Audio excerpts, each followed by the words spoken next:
बंदरगाह अपने मित्र को दिए हैं, उससे भागना पड़ेगा। इसका मतलब फाइनेंशियली एक क्राइसिस में देश जाने वाला है। जाने वाला नहीं है, ऑलरेडी है ट्रैप में, खत्म हो गया है मामला, खेल खत्म है। क्या ट्रंप अब कोई निकलने राहत का दे सकते हैं? दुनिया का सबसे ताकतवर आदमी जो मोदी जी का मित्र है, वो कोई राहत दे सकता है मैं हमारी साहब, इकोनॉमी अगर को? मुझे आप अनुमति, अगर मैं देश का फाइनेंस मिनिस्टर या प्राइम मिनिस्टर होता, देश के बुरा न माने, जो जिनके पास पैसे हैं, आपके जी। दर्शक श्रोता पैसे वाले भी होंगे, मेरी बात का बुरा ना माने, बड़ी बड़ी कोठियों वाले के पैसे लेके उनके बैंक अकाउंट फ्रीज करके उनको सड़क पे जंजीर डाल के डालता और हर देश के गरीब आदमी को 10,000 रुपए डेली देता। जो राहुल गांधी का क्रिटिसिज्म हुआ था कि मैं संपत्ति को बांटूंगा, देखिए, देश के गरीब आदमी को 10,000 रुपए दे दीजिए महीना, देश की जीडीपी 20% हो जाएगी। बड़े बड़े लोगों के 15 लाख करोड़ माफ करेंगे। आपने जी वालों का भी लोन माफ किया है, आप सबके, अडानी के, अंबानी के, सबके लोन माफ कर देंगे। और एक गरीब आदमी 1 लाख का लोन लेता है, डिफॉल्ट करता है, घसीटते वो उसको ले जाते हैं सड़कों के अंदर। आप अमीरों के लिए आपके एक नियम है, गरीबों के लिए एक नियम है।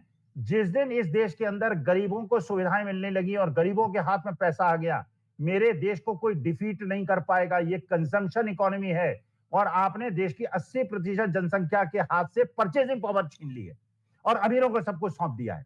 मेरे को अमीरों से कोई कष्ट नहीं है, मैं ठीक है, परमेश्वर करे वो भी पनपे, लेकिन गरीब बेचारा अगर रोटी के लिए तरसता है और सब्जी शाम को नहीं बेच पाता, रिक्शे से पैसा नहीं कमा पाता, अपने बच्चे को पढ़ा नहीं पाता, तो ऐसी अमीरी को धिक्कार है।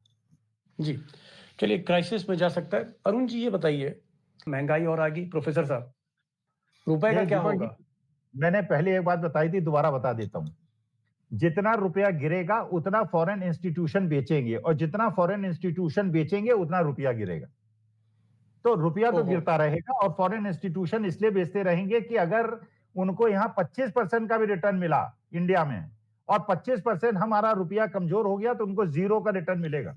अगर आप कह रहे हैं कि रुपए की ₹125, $1 ₹125 का हो गया, अगर रुपए की ये हालत हो गई तो आम आदमी पर इसका क्या असर पड़ेगा? क्या महंगाई बढ़ेगी, चीजें महंगी होंगी भारत में, क्योंकि हमारी इंपोर्ट इकोनॉमी है?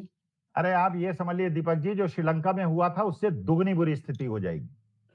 हम लोग लोन रिपे नहीं कर पाएंगे, हम जो फॉरेन लोन्स हमने दे रखे हैं उसको रिपे नहीं कर पाएंगे, हम बैंकरप्ट हो जाएंगे। वो हमारे द्वीप हमसे खरीदने की बात करेगा, जो उन्होंने श्रीलंका में किया और उसके बाद चीन ने उनके ऊपर कब्जा एक तरह से उनकी इकोनॉमी में कर लिया। क्योंकि जो आपने लोन ले रखे हैं, फॉरेन करेंसी लोन ले रखे हैं, उनकी कीमत अगर डबल हो जाएगी और आपकी जीडीपी घट रही है तो उसको रिपे, जो बार बार एग्जाम्पल दीपक जी लेता हूं, आपकी तनख्वाह 1 लाख रुपए, खर्चा है 80,000 रुपए, बढ़िया काम चल रहा है। अब आपकी इनकम 1 लाख से हो गई 80,000 रुपए, 5 करोड़ का लोन आपने ले लिया, क्या होगा? बैंक वाले घसीट के ले जाएंगे, एक दिन वही होगा। रुपए की कीमत अगर और घटेगी, या यूं कह लीजिए डॉलर के मुताबिक अगर रुपया ₹100, ₹125 का आंकड़ा पार करता है तो स्थितियां और खराब होंगी। प्रोफेसर अरुण का कहना है कि भाई हमारे जो इंपोर्ट एक्सपोर्ट हैं इस पर भी बहुत असर पड़ रहा है और हमारे पास काबिल लोगों की कमी है। अगर मनमोहन सिंह जैसे लोग अगर आज फिनेंस मिनिस्ट्री संभाल रहे होते तो हो सकता है कोई रास्ता निकलता। और उधर ट्रंप जो है आंख तरेरे बैठे हुए हैं। 2 अप्रैल से, अगले महीने से वो हाई टैक्स लगाने जा रहे हैं भारतीय उत्पादन पर, उसका भी हमें चोट लगेगी।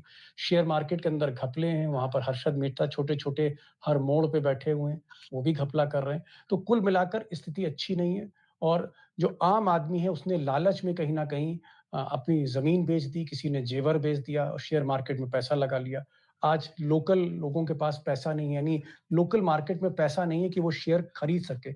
नए बायर्स नहीं है शेयर मार्केट में आज की तारीख में। और अमेरिकन और यूरोप की जो बड़ी कंपनियां हैं वो शेयर बेच-बेच के वापस जा रहे हैं। तो ऐसी स्थितियां हैं, इसमें बहुत ही चैलेंजिंग है और मुझे लगता है कि इस चैलेंज का कैसे सामना करते हैं। फिर मैं इन दोनों मेहमानों को बुलाऊंगा। फिलहाल मैं इतना ही कहूंगा कि एक संकट की स्थिति है, एक आग का दरिया है और डूब के जाना, ऐसी स्थिति है इस वक्त हिंदुस्तान की।